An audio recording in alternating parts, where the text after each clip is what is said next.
Olá, aqui quem fala é Michele Camargo, seja bem-vindo a mais um vídeo do nosso canal. E no vídeo de hoje a gente vai falar sobre os métodos de alinhamento de máquina. Mas antes de começar, quero lhe convidar a curtir esse vídeo, compartilhar esse vídeo, se inscrever no nosso canal. E se os nossos vídeos têm lhe ajudado e você quer nos ajudar, você consegue através do botão Valeu Demais ou se tornando membro do nosso canal, que como membro, além de nos ajudar, você tem acesso a materiais e a vídeos exclusivos. Então clique em Seja Membro e verifique qual a modalidade que melhor lhe agrada.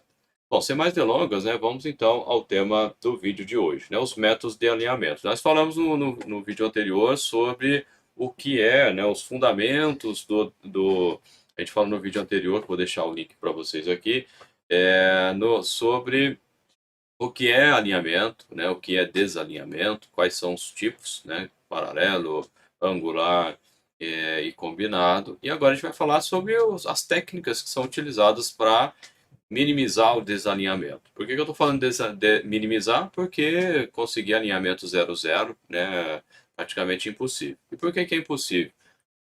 Por uma série de razões, né? Primeiro é a questão de instrumentação, né? Os instrumentos que são utilizados, eles têm grau de precisão, né? Então eles têm erros, então não tem como você garantir que a medida é exata, porque existe um erro em qualquer instrumentação. No caso das medidas entre os pés, é feito entre outras medidas, né, é feito com trena. Trena, o grau de precisão é de 5 décimos, né? Então ali você vai ter erro. Agora, esses erros são significativos para o alinhamento modo geral? Não, né? Você vai ter limites, e esses limites são estabelecidos pelo fabricante, né? E existem referências que a gente vai mostrar agora também, né? Bom, então, quais são os métodos de alinhamento mais conhecidos? Eu conheço quatro, né? Se existe além desses, né? Eu desconheço, né? Mas os mais praticados, pelo menos, a gente tem o método da régua com calibrador de folga, ou calibre de folga, né? Também chamado. Esse método é bem simples, né? A gente vai ver aqui. É mais barato também. Existe o método utilizando o relógio comparador, chamado método reverso. Existe o relógio comparador, utilizado o método diâmetro face. E existe o método a laser. A gente vai ver um pouquinho de cada um deles agora na sequência. Bom, o método de cada um, né, desses métodos, eles existem vantagens e desvantagens, né? Então aqui tem um comparativo. O método de régua e calibrador, ele em termos, né, de precisão, não tem nenhuma, porque ele não dá valores significativos. Por mais que você meça com o calibre aqui, ou que você meça o angular, né, através da régua, como eu disse, né, a precisão da régua é de décimo de milímetro, mas ali, além disso, né, a régua vai depender do olho do mecânico ali que estiver fazendo o serviço, né? Então ele pode posicionar mais para lá ou mais para cá, então tem erro também de paralaxe, que a gente chama, né? Então precisão, né, não tem, é a precisão baixa. Ele é super rápido, né? Então alguns técnicos mecânicos, eles não consideram, mecânicos também, nem consideram esse método como um método de alinhamento propriamente dito. Ele é considerado mais como um método de pré-alinhamento. Mas, né, existem fabricantes que indicam esse método nos seus manuais, e sobretudo máquinas que trabalham com rotações mais baixas, né? Aí o desalinhamento pode ser maior porque a rotação, né? O que importa é a força que vai ser gerada e essa força depende da rotação e do diâmetro, né? Que você vai ter e e o desbalanceamento que você vai ter, né? Então, quanto mais rápido ou quanto maior o diâmetro, quanto maior, né, a inclinação, então o limite, né, pode ser maior para rotações mais baixas, né? Então, seria esse o ponto importante. Em termos de uso, também é fácil. A gente poderia colocar aqui um quarto parâmetro, que seria o custo, né? É bem baratinho, né? Essa é uma régua e um calibrador, comparado com os outros métodos, é baratinho, né? Só que é o baratinho que sai caro depois, né? Se você for fazer alinhamento de máquina importante com ele. Bom, o relógio comparador, né? O relógio comparador, o método reverso, significa que eu monto um relógio comparador em cada um dos eixos, né? Aqui ó, as observações valem para os dois casos. O relógio comparador com diâmetro face, eu vou montar somente de um lado, né? O método preferível é o método reverso, porém, você tem que girar os dois equipamentos, e nem sempre é tão simples assim, dependendo do porte do equipamento a ser movido, né, pelo motor elétrico, pode ser que você não consiga girar esse equipamento, pode ser que seja muito pesado, né. Então, você acaba utilizando o método de âmbito fácil, que aí você monta no motor elétrico, e o motor elétrico costuma ser mais mole, mais simples, né, mais fácil de você promover o giro, né. Em termos de, comparativo, precisão muito boa, tão boa quanto o laser, né, então o laser e o método reverso, o método de relógio comparadores, quando bem feito, né, a precisão é similar, só que esse não é um processo lento, não é um processo rápido, é muito lento e também não é um processo fácil, né, ele não é um processo amigo do mecânico não, né. A gente vai explicar por que daqui a pouquinho. E o método a laser, que é um método que em termos de precisão, muito boa, né, como eu disse, tão boa quanto o relógio comparador. Ele é rápido, né, se você vai fazer um alinhamento com o relógio comparador, para fazer um alinhamento com esse método comparado com a laser, você faz uns 3 ou 4, né, dependendo da habilidade aí do mecânico, né. Haja vista a velocidade com que você consegue fazer. E também também de fácil execução, né, ele é bem simples, não precisa ser um mecânico, experimentado, né. A questão assim, no caso, você tem o grau de a única questão aqui, né, que é o que eu falei do último parâmetro, que ele vai ser o mais caro, um investimento em máquinas né, alinhadores a laser que custa R$ 100.000, né. Claro que tem vantagens, tem, né, funções muito boas e tudo mais, mas não é um equipamento barato, né. Ao passo que o relógio comparador ele seria um intermediário ali em termos de investimento, né, mais caro do que a régua, calibrador, mais barato do que o laser. Vamos ver um pouquinho de cada um deles, né. O método de régua e calibrador, basicamente, a gente tem, uma régua, né, de preferência uma régua metálica. O pessoal costuma chamar isso aqui de alinhamento Starrett, né, que eles pegam aquelas serras Starrett amarelinha, e utiliza também dá, porque ela, né, tem um paralelismo muito bom. Ele serve para você visualizar aqui que está em grandes dimensões, né, nenhum desalinhamento desse porte aqui seria razoável, né. Mas é claro que às vezes numa pré-montagem pode ser que você encontre alguma coisa disso aqui, mas está em tamanho grande aqui para você, para a gente poder visualizar, né. Então você coloca a régua e vai medir aqui, né, a posição radial com o espaçador, com um calibre de folga, né. Então, como é calibre de folga, quem, né, conhece aqui o dispositivo, sabe que é um canivetinho cheio, né, de laminazinhas que você vai fazer a medição aqui. Então essa distância aqui costuma ser pequena, né. Bom, isso para fazer o desalinhamento, a verificação do desalinhamento paralelo. O angular você vai medir as distâncias entre as duas faces, né, e dali você vai tirar o valor, né. Agora mostrando o método, né, uma foto real aqui, você tem, né, a régua sendo utilizada e você consegue visualizar aqui, né, um branquinho aqui que é justamente o desalinhamento que existe aqui nesses equipamentos, né. O pessoal às vezes utiliza lanterna para também facilitar, né, a visualização aqui, porque às vezes na área que você está instalado, o equipamento está instalado pode ser, né, mais escuro, então você pode lançar a mão da lanterna. Bom, o relógio comparador de âmbito fácil, como eu disse, né, você pega né, um dispositivo de montagem e nessa mesma haste você vai ligar os dois, né, conectar os dois relógios comparadores, um que vai fazer a leitura axial e o outro que vai fazer a leitura radial.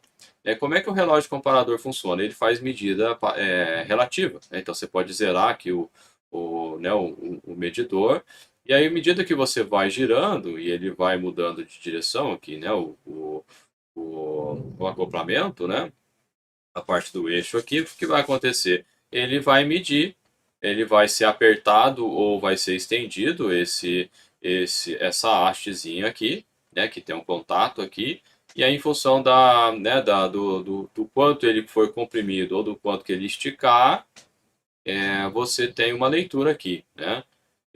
E nesse caso, normalmente quando você empurra, né, ao girar, né, o acoplamento empurra, ou seja, ele comprime aqui a haste, você vai ter o giro aqui no sentido horário, e essa foi convencionado como positivo, né? É uma convenção no sentido horário, aqui no sentido para a direita, que o valor, né, o ponteiro andou para a direita, então significa que você tem um valor que você está medindo positivo, mas como eu disse, é uma convenção. Se ele andar para o outro lado, no sentido anti-horário, a haste ela vai se estender, e nesse caso é considerado um valor negativo, né? Então, se for positivo ou negativo, é esses valores que você tem que considerar na hora de fazer os cálculos, né?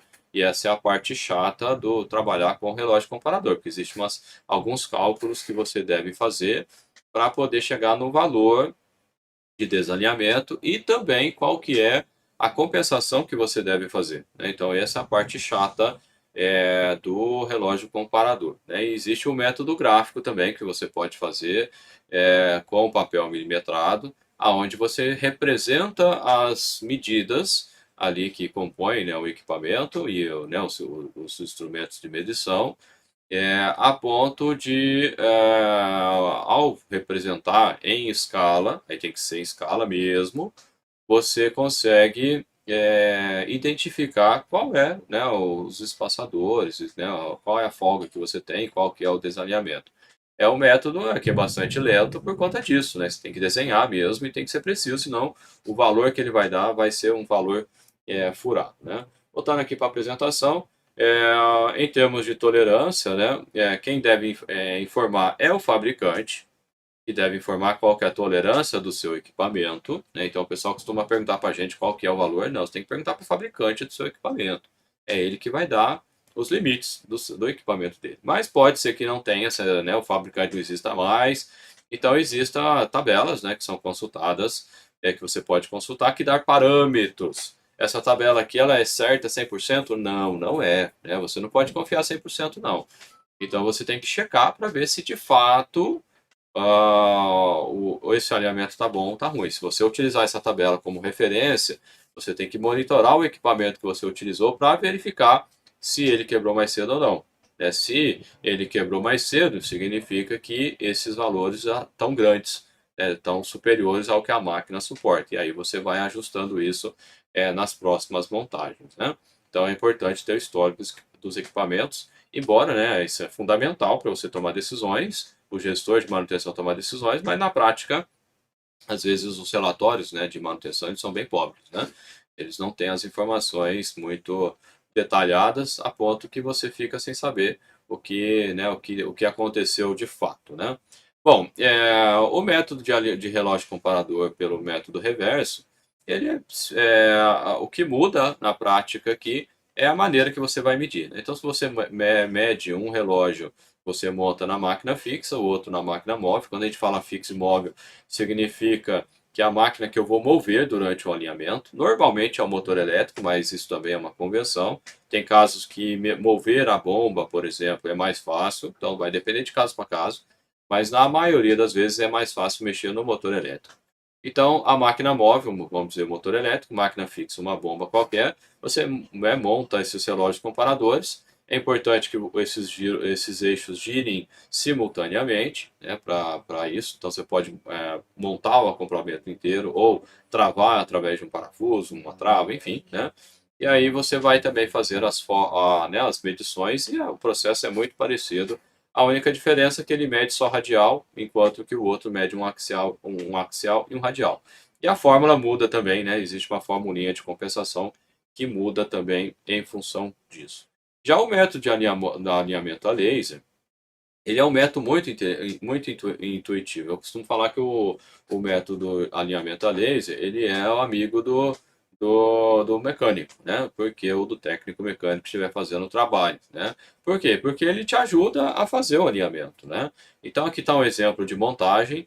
E aí existe, né, a nomenclatura, né, da área, né, do segmento. Aqui seria, né, você monta o equipamento em 12 horas, né, fazendo menção ao relógio mesmo de ponteiro, e depois você vai mudando isso e ele vai fazendo as medidas. Mas antes disso você tem, né, que instalar no próprio aparelho, ele vai te pedir essas medidas. Aqui eu tenho a medida A, que é a distância entre os dois leitores, né, os dois dispositivos do leitor aqui, Aí vai depender do tipo de alinhador, tem um feixe de laser, tem dois, né? Aí depende.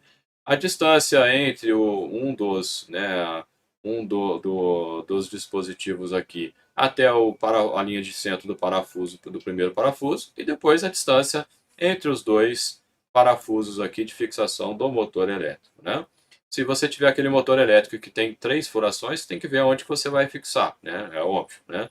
Não é entre os dois primeiros furos, né? Se você fixar no primeiro furo e no último, né? É essa distância que você tem que pegar. E por fim, você tem também a cota D, que é a cota que é chamada de CWP, que seria o ponto de trabalho do acoplamento, né? Que aí vem do inglês, né, esse CWP vem da nomenclatura em inglês, que eu não me lembro agora de cabeça.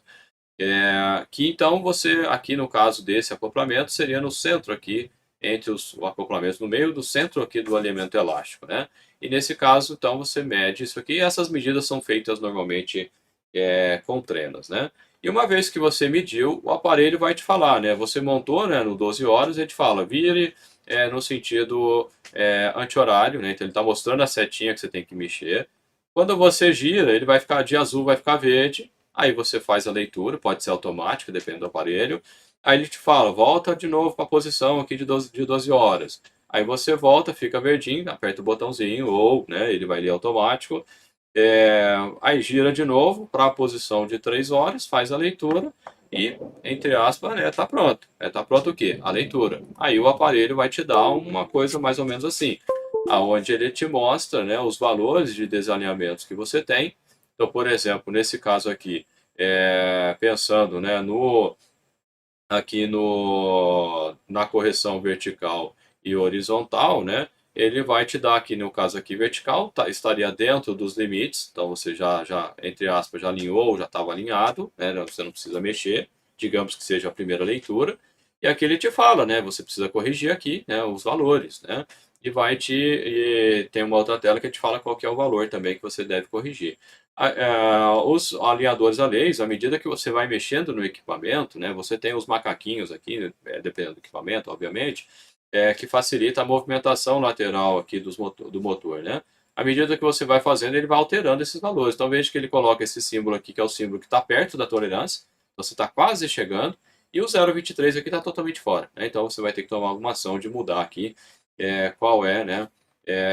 Qual é esse valor. Então, existe uma outra tela que eu não coloquei aqui, que ele te fala qual é o valor que você deve colocar ou retirar de calço, né? E aí você tem, portanto, né, o processo, né? Os calços, normalmente, eles são feitos de 5 em 5, né, de centésimos. Então, se você tiver que compensar 7, não vai dar. Você vai ter que compensar os 5 ou 10, né? Normalmente é o mais próximo, né, nesse caso, desse exemplo, seria o 5, né? E aí você faz uma nova leitura, verifica se acertou. Se acertou, ótimo, beleza, né? Aí você termina o serviço. Dependendo do caso, né? Você pode finalizar ali o acoplamento, a montagem, né, do acoplamento e faz uma nova verificação, né? Essa verificação é muito rápida, né? Coisa de minutos ali, você consegue fazer essas leituras, né? Se não deu certo, você refaz, né, mais uma vez e assim vai, né? Então é muito rápido, né, este processo, né? E se você quiser saber mais sobre alinhamentos, né, a gente fez um treinamento agora essa semana que está gravado, né? Você quiser ter acesso aí às técnicas, como fazer as contas, que contas são essas, eu te convido a fazer esse treinamento com a gente, né? Vai ter um link na descrição desse vídeo. Beleza, pessoal? Um abraço e a gente se vê na próxima oportunidade.